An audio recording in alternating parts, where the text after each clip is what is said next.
Well, welcome back, everyone, back to a member spotlight, which we do every month.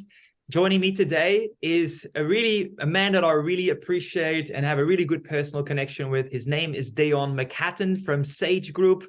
Hello, Deon. Hi everyone. Thanks for having me on, Bram. It's an honor. I'm glad you asked, and really happy to do it. We're not going to keep you too long because we know that you're about to head out the door and have a really nice sunny weekend with a friend from Brisbane. Deon, our path goes back to about 2016, where I think we got introduced by Andrew Downs or someone to talk about a project. And before we actually go there, tell us a little bit more about yourself. And I think it's been more than 20 years that you've been at Sage, right?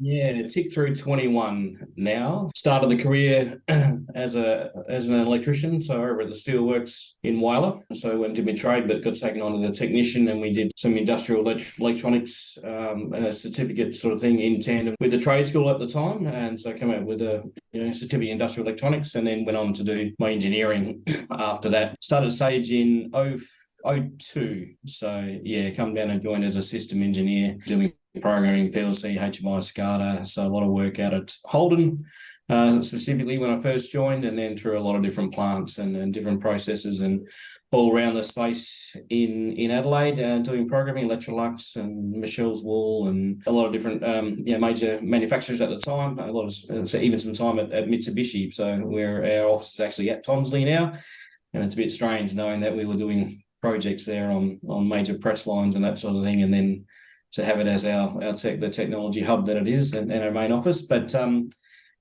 for 3 or 4 years in the system engineering space, and then in 2005 we started our service department, one tech and myself, I guess from the get-go in 2005. And so I spent 15 years in the service space, sort of growing that so into all the national offices. So we obviously started in SA when it was just an SA business at that stage, and then we moved into the separate states as Sage merged into those states, and service was a bit of a leader, a bit of an icebreaker to get into those states where maybe the Sage brand wasn't as strong as it is in South Australia. Mm-hmm. And then we so grew that over that journey, and a lot of national accounts and that sort of thing, to about 100 odd techs by the time I moved into my current role in the last couple of years, so into a learning and development role at Sage, supporting the teams with their internal training or sourcing external training, depending on what the requirements. And so everything from finance to our admin teams to obviously our project management and engineering and grad programs and that sort of thing. So setting up a lot of the framework around that, and now expanding our apprenticeship programs and that sort of thing. So passionate about, I guess, the electrical trade, coming from the electrical trade. And industrial sparky is becoming a bit of a rare breed. So I guess in my role, I want to offer that as an opportunity for people to come through, rather than people just thinking as an electrician. It's just someone who climbs through roofs and puts up ceiling fans and that sort of thing, is really to start establishing that throughput for the business to be able to feed our service divisions and our engineering teams and that sort of thing. So a lot of work to do, but really enjoying it. Hey, and well done on being part of the 20 plus club, 20 year plus club of service at Sage. Yes. So there's a fair few of us now. So it's quite it's probably a testament to the business to have that many. There must be 50 plus people on the attendee list. So yeah, it's a pretty exciting business to know that there's that many long-standing employees still in and in and around. So there's a wealth of knowledge throughout that room when we get together, and lots of fun times and in the trenches. But there's lots of war stories that sort of come out during those events. Absolutely. And one of the things that I really enjoyed was actually going around the country to go and meet all the techs, because at the time when you were still general manager service for the country, we did a roadshow. I actually even spent time with some of the techs in the car, on the road, traveling to utilities, to manufacturers and the likes, to actually see like what the job looked like and how they would interact and engage with clients. So that's going back a few years now, a few gray hairs later for both of us. Tell us a bit more, back in 2016, we got introduced, and there was a beautiful opportunity that Sage identified, especially with those technicians that you mentioned, the Sparkies. I always like to reference to them as Mavericks or MacGyvers. Tell us a little bit more, what opportunity did you guys see and what really happened as a result of the work that we've done together? As I sort of touched on, when we started the service departments in different states, it was a bit of a leader to the rest of the business. So we've acquired a couple of businesses in a couple of states with a set customer base, but a couple of states where we moved in without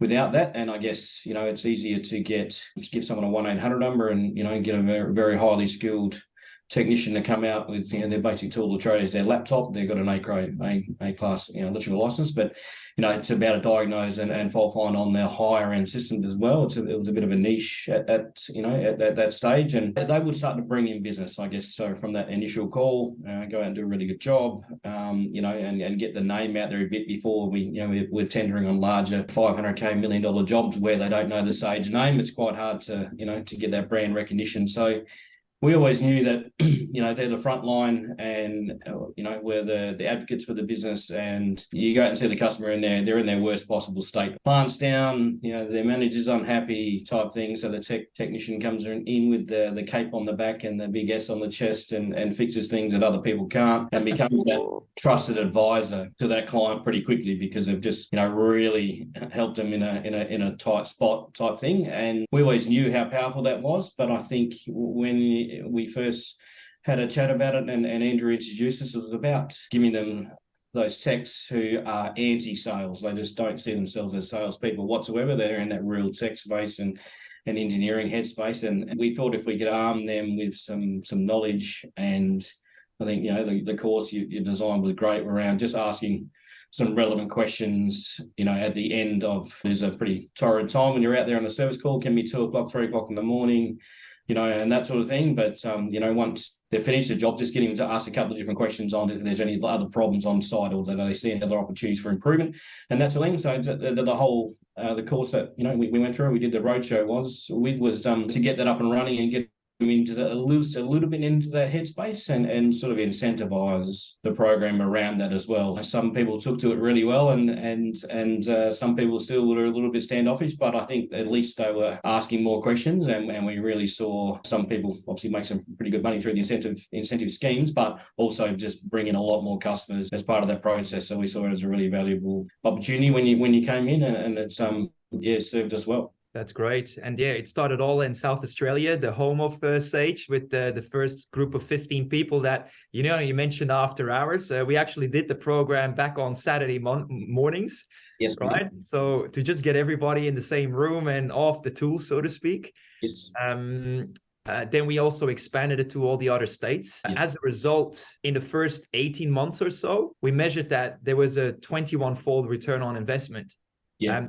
Could you expand slightly? Where would the business additionally come from? The real turnaround for the business was about to get more of a pipeline of work for the service tech. So we run on a utilization target, of X amount to be viable, and that's only got full time versus stand down time and ready to service customers. But what we found through that as well was just techs starting to farm a lot more work out of, let's call them pet clients. They become a trusted advisor, and then customers would ask that question, and then they'd come up with a punch list of the next jobs or next process improvements that they would like done. So it wasn't just around that one-off type thing. And then whenever a tech can see some availability in his pipeline, they would then ring their pet customer and say, what's on the punch list, and then they would fill their own workload. So for us, it was just the repeat work and generating even that closer relationship with the clients that really returned really good dollars to the bottom line, specifically with helping our utilization, because we could run at a higher utilization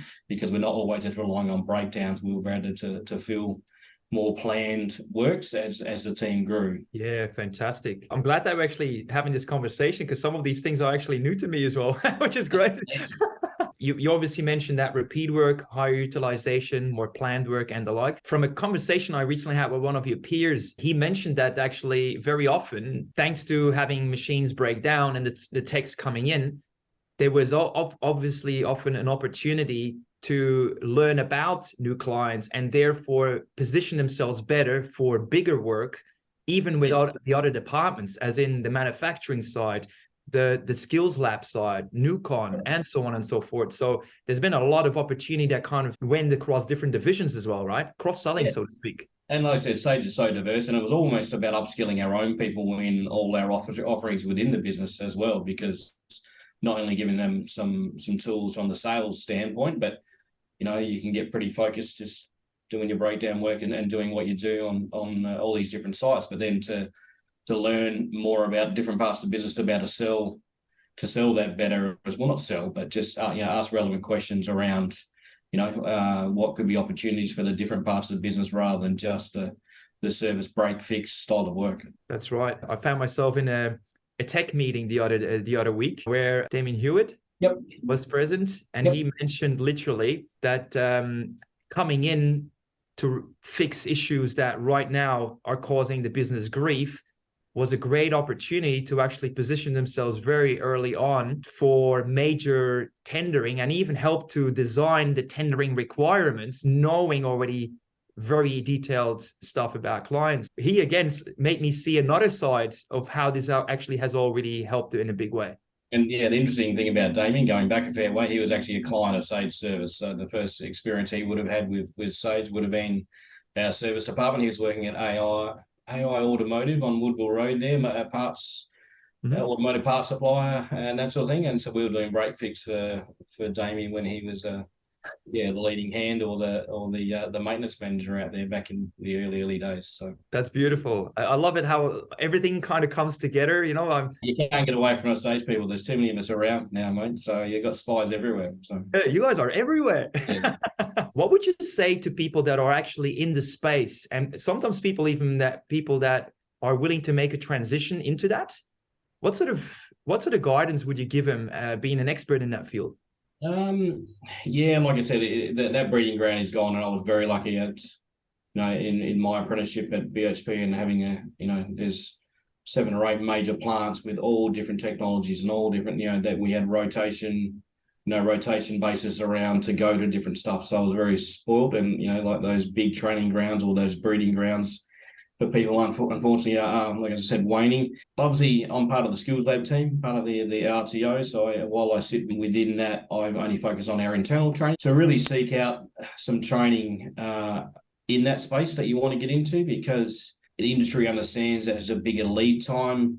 It's about to get people through into the levels. Like I said, it used to be able to grab a service tech and, it'll become from a major manufacturing plant, and they'd come across with 7 or 8 years of experience in the field and maybe a couple of different control systems that they've had access to, but that's just not there. So I think, we're in the mindset that we need to invest heavily over a longer period to get people to the skill sets that we, had the luxury of getting earlier. But I think, there's lots of incentives out there. There's, government funds around training and that sort of thing. So, really reach out to or try and get into some work placements, potentially in some major industry if you can, or we host a lot of work experience people coming through. We obviously get our graduate interns that come through, and engineering interns that come through before they get to their grad style of things. So it's really understanding what's out there, because as I said, the perception is that electrical field's just wiring lights and power points, to really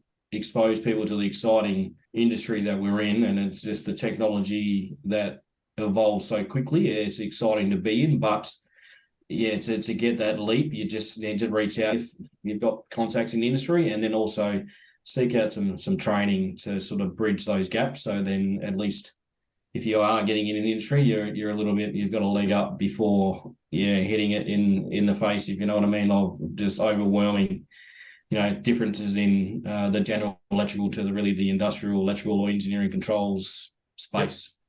Great. And the facilities that you guys have in Tonsley are second to none. I mean, all the equipment there that you can log into, even remotely. There's all sorts of things there. So it's pretty advanced stuff, which is very That's right. So we do cyber physical, I think the term we use that. So we've got 4K cameras on the roof. So people will remote into the PCs within our lab. They don't need to be there face to face or anything, or paying especially if you're in a regional location, you're not worried about paying for travel and accommodation and that sort of thing. So it's pretty immersive with regards to to being in there. So you'll see our lab looks empty a lot of the time, but there's actually lots of training happening. So the PCs are just on and screens are changing, and so you come through every day, and the trainer is not even there. So the training this week in our SA lab was delivered by our Queensland trainer remotely. And then, I think most of the learners were out of New South Wales. So there was actually a trainer and 8 learners in, and like there's nothing going on. There was obviously there's access to some hardware and that sort of thing, but there's 8 people training plus a facilitator with no one in the room type thing. Just firing away. It's quite flexible, but then you're accessing the real hardware on site, so they're connecting to the physical training rigs and that sort of thing, and seeing things start and stop and go, and pumping water around, and controlling some industrial process, all remotely, but as good as being in the room. It's recommended to everyone who is in that space that likes that stuff to go and actually have a look. If not, apply for an opportunity at Sage. If we just step aside now, we definitely have noticed in our business that working with technical people, whether they are, programmers, engineers, technicians, project managers as well, that is really a good sort of demographic for us to work with. Deon, obviously, our relationship is now about 7 years in. Yes. We've done quite a bit of work now with Sage, with the service techs, but also with general managers, state managers, project engineers, service managers, and the likes. Based on your experience with us and also the results that you've seen, what would you say to people that are considering working with my business and looking at a program that we could do for them? What would you tell them? Well, I'm still talking to you, Bram, after 7 years, so you must be doing something right. From the get-go, I think you could tailor stuff. And I've done the Communications Mastery, which is your set style courses, which I really enjoyed as well. But it's about to tailor something to suit the needs of probably, pitching to people who aren't true sales, or, the high eyes, or what you want to frame them as, but just the understanding the business and how to work with the business. So obviously, we talk a lot, and the more you know, the more you understand, but you don't pitch stuff that is not going to resonate with the business. You understand the business well enough to be able to go when there's an opportunity, or what our business requirements, what suits it. Just your understanding overall, and relationships you built, and that trusted advisor that we talk about, that we want to be. You are to us in the space around the disc profiling, and a lot of the sales training that you've done with the business development teams and that sort of thing, and obviously all the stuff you've done with the service teams as well. Fantastic.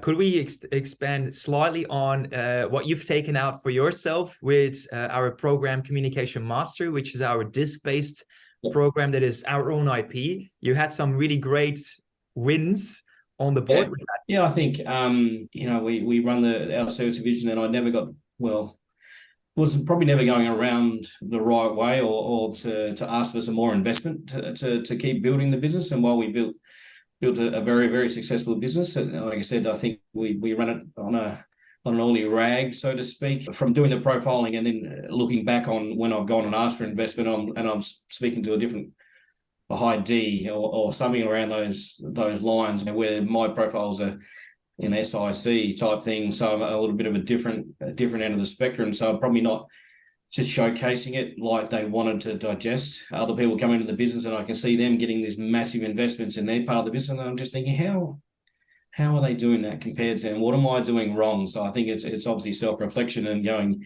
I can't quite put my finger on it, but I know I need to change something, or I need to work on an aspect.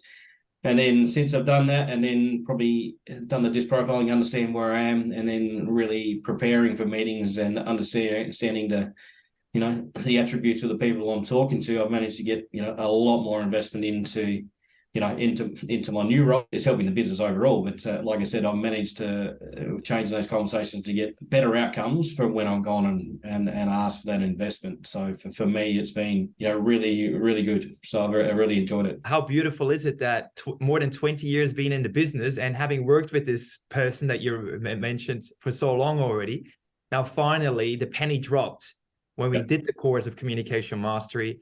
And now it's about how to prepare for, put ourselves in the shoes of, empathize with him, create our proposition in a way that they want to hear it and digest it, and that suits their style. So you had a lot more wins on the board as a result. So congratulations. Outside of work as well. So dealing with building a house at the moment, and so planning those conversations on I'm having with site supervisors and site managers on the build and that sort of thing. But it really changes how I go into meetings, and where I want some set outcomes out of it. So yeah, it's been great. Deon, should somebody want to reach out to you, especially maybe technicians or people that would want to explore what you guys could do for them, are you okay for us to send them your way? 100%. Yeah, through LinkedIn, or if you want to share my details, if people hit you up, Bram, I'm more than happy to have a talk, and whether if it's something you want to come across the site, or just general chat around what you want to do in industry and that sort of thing. I'm more than happy to catch up with anyone, for sure. Thank you so much for doing that. Allow me to wish you a wonderful weekend ahead.